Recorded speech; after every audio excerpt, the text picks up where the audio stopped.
Good morning everyone. Hello, welcome back to the channel. कसे आहात तुम्ही सगळे? आय होप की तुम्ही हॅपी आणि हेल्दी असाल. आम्ही देखील आहोत. सकाळी छान आज तुम्हाला मी पारिजातकाच्या माझ्या फुलांचं दर्शन दिलेलं आहे आणि सुगंध तर ऑसम होता. म्हणजे पहाटेपासूनच ते यायला लागतात किंवा मध्यरात्रीपासून आणि सुगंध खूप सुंदर येतो त्यांचा. आणि आज ही सगळी जी माझी इंडोर प्लांट्स आहेत त्यांचा आज सन बाथ डे आहे. त्याच्यामुळे त्यांना असं कसं छान उन्हात ठेवलेलं आहे. उन्हात म्हणजे पण एकदम बाल्कनीत नाही ठेवत मी, कारण तिथे खूप कडक येतं ऊन. तर बाल्कनीच्या दरवाजातून जेवढं येतं आहे तेवढं पुढचे 2 तास त्यांना सफिशियंट आहे. 9:15 वाजलेले आहेत. बाकीचं सगळं सकाळचं माझं आवरलेलं आहे आणि पोळ्या करायच्या आहेत. त्यामुळे मी आता छानपैकी ठेवणार आहे कणिक मळून. थोडीशी रेस्ट करायला ठेवली कणिक की छान होतात, मऊसूत होतात पोळ्या. आणि ना आदल्या दिवशी कधी रात्री फ्रीजमध्ये कणिक मळून ठेवायची नाही, पण आपण पोळ्या करून ठेवू शकतो. फ्रीजमध्ये नाही, हां, बाहेरच. तर काय करायचं, थोडंसं जेवढ्या उशिरा संध्याकाळी किंवा रात्री पोळ्या करता येतील तेवढ्या करायच्या. आणि त्या करताना त्याच्यामध्ये थोडंसं दूध ॲड करायचं किंवा साय घालू शकता तुम्ही आणि मग कणिक मळायची. त्याच्यामुळे ते सगळं त्याच्यामध्ये छान सॉफ्टनेस येतो. पोळ्या छान गोऱ्यापान होतात, राहतात दुसऱ्या दिवशी सकाळपर्यंत, मऊ राहतात, फ्रेश राहतात. आणि सकाळी नुसत्या हलक्याशा तव्यावरती गरम केल्या तरी आपण लगेच पटकन भाजी तयार करून खायला घेऊ शकतो किंवा डब्यात सुद्धा घेऊन जाऊ शकतो. थोडी कणिक रेस्ट व्हायला ठेवलेली आहे मी, कारण कणिक जेवढी छान जास्त मुरते तेवढ्या पोळ्या आपल्या छान होतात. आणि आता मी तुमच्याबरोबर गोष्ट शेअर करणार आहे ती अशी की हे बघा, ह्या पातेल्यामध्ये आत कसं दिसतंय हे मी तुम्हाला दाखवणार आहे. 2 मिनटं वेट करा, पण त्याबद्दल मी आधी माहिती देते तुम्हाला.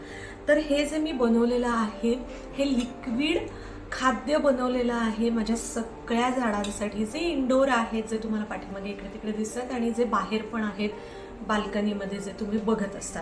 आता हे बरोबर हे किती लिटरचं पातेलं असेल, 3 ते 5 लिटरच्या दरम्यान हे पातेलं असेल कदाचित. तर हे बरोबर अर्धं पातेलं ते लिक्विड खाद्य तयार झालेलं आहे. आणि त्याच्यामध्ये आता मी बरोबर एवढं मगभर पाणी घालणार आहे, म्हणजे ते डायल्यूट करण्यासाठी.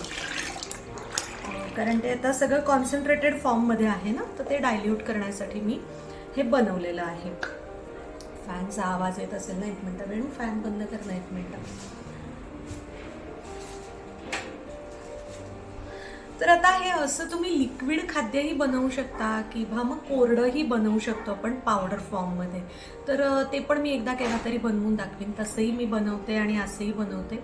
तर हे काय करते मी, तर जे काही आपलं किचन वेस्ट असतं तर ते सगळं, माझा एक छोटा टब आहे, तोही नेक्स्ट व्लॉगमध्ये केव्हा तरी दाखवीन. त्याच्यामध्ये मी ते सगळं कलेक्ट करत असते. आणि जेव्हा लिक्विड बनवायचं असतं तेव्हा त्याच्यामध्ये मी पाणी ॲड करत जाते. जसं त्याच्यात ॲड होत जातं वेस्ट तसं मी पाणी ॲड करते आणि 2 दिवस तसं मी ठेवते ते. आणि त्याच्यानंतर आणि शक्यतो प्रकाशाच्या ठिकाणी ठेवते, मोकळ्या हवेच्या ठिकाणी ठेवते. असं कुठेतरी अंधाऱ्या किंवा जिथे हवा येत नाही अशा ठिकाणी नाही ठेवत. ड्राय बाल्कनीमध्ये वगैरे आपण ठेवू शकतो. आणि त्याच्यानंतर ते छान सगळं गाळून घेते आणि मग ते कॉन्सन्ट्रेटेड फॉर्ममध्ये असतं, त्याच्यामुळे त्याच्यामध्ये मी पाणी ॲड करते. आता बघा, हे पूर्ण पातेलंभर झालेलं आहे. थोडंसं तुम्हाला दिसत असेल बघा. तर पातेलंभर झालेलं आहे. आता मी हे बॉटलमध्ये भरून ठेवणार आणि मग हे आपण पानांवर पण स्प्रे करू शकतो किंवा त्याच्या मुळांशी पाणी जेव्हा घालतो आपण सगळ्या झाडांना तेव्हा त्याच्याशी पण घालू शकतो. आता तुम्हाला इंडोर माझे सगळे प्लांट्स दिसतातच आहेत, पण बाहेर तर मी असं सगळं करून बाल्कनीमध्ये कढीपत्ता वाढवलेला आहे, पारिजातक वाढवलेलं आहे, कडुनिंब वाढवलेलं आहे. आणि आत्ता तर तुम्हाला जी व्हिडिओ आधीपासून बघताय तुम्ही, जी झाडं दिसतात ती काहीच नाही आहेत. पूर्ण बाल्कनी भरून झाडं होती, ते तर मी सगळी आईकडे शिफ्ट केलेली आहेत काही कारणाने.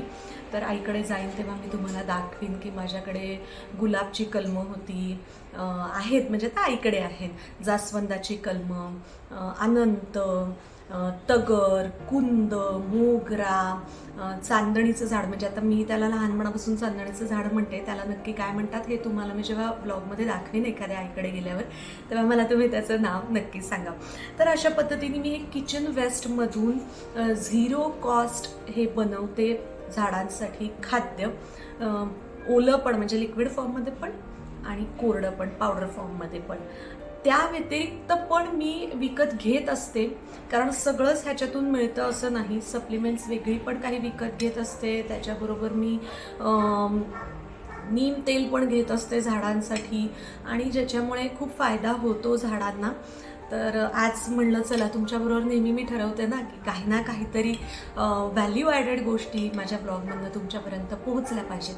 तर हे आज तुमच्याबरोबर मी शेअर केलेले आहे, खास की त्यांना जीव असतो सगळं, म्हणजे त्यांना फक्त आपल्यासारखं हालता येत नाही आणि बोलता येत नाही, पण बाकी सगळा जीव त्यांचा जसा मुक्या प्राण्यांमध्ये असतो तसंच झाडांमध्ये असतो. आणि त्याच्यामुळे त्यांची काळजी आपण जर त्यांना घरी घेऊन येत असू तर तेवढीच घ्यायलाच पाहिजे. आणि हां, जर तुम्ही बघणारे खूप अजून काय काय छान प्रयोग करत असाल, कोणी बरेच जण नाही का गच्चीवर बाग फुलवतात म्हणा, किंवा घरी भाजीपाला पिकवतात, असं जे काही खूप करणारे असतील आणि तुम्ही जर माझा व्हिडिओ बघत असाल तर मला प्लीज अजून तुम्ही कमेंट्समध्ये खाली सजेशन्स द्या की मी अजून प्लांट्ससाठी न्यूट्रिटिव्ह आणि त्यांच्या प्रोटेक्शनसाठी काय काय गोष्टी करू शकते, हे मला तुम्ही प्लीज खाली कमेंट्स करून सांगा. आता पोळ्या करून घेते आणि वेळेवरती मग कुकर लावीन आणि भाजी करेन. पहिल्या वाफेचा वरण भात छान वाटतो खायला. आणि मेन म्हणजे तर कसं आहे माहिती आहे का, मला तर असं वाटतं की आपल्याला ना सगळ्या जणींना असं होत असेल, आपण रोज कितीही काही छान छान करण्याचा प्रयत्न केला तरी शेवटी आपल्या आईची हातची जी चव आहे ती आईच्या हातच्या चवीचं कशाला म्हणजे मूलच नाही होऊ शकत. आणि तुला नाही होऊ शकत. आपल्याला प्रत्येकीला आपल्या आईच्या हातचेच पदार्थ आवडत असतात. तुम्हाला कोणते पदार्थ आवडतात आईच्या हातचे मला जरूर कळवा, कमेंट्समध्ये नक्की सांगा तुमच्या आईच्या हातचे. आणि मला तर आता म्हणजे खूप आवडतात, पण त्याच्यातल्या त्यात आत्ता पुरणपोळीचा सीझन झाला तर आईच्या हातची पुरणपोळी प्रचंड आवडते. आणि आज मी खूप पटकन व्लॉग एंड करते आहे, कारण मी 2 दिवस जी साफसफाई केली आहे त्याच्यामुळे माझ्या राईट साईडला ऑलरेडी मला पेन होतंच, त्रास आहे तर तो होतोय. सो स्टे ट्यून, पुन्हा भेटू. Thanks for watching and bye.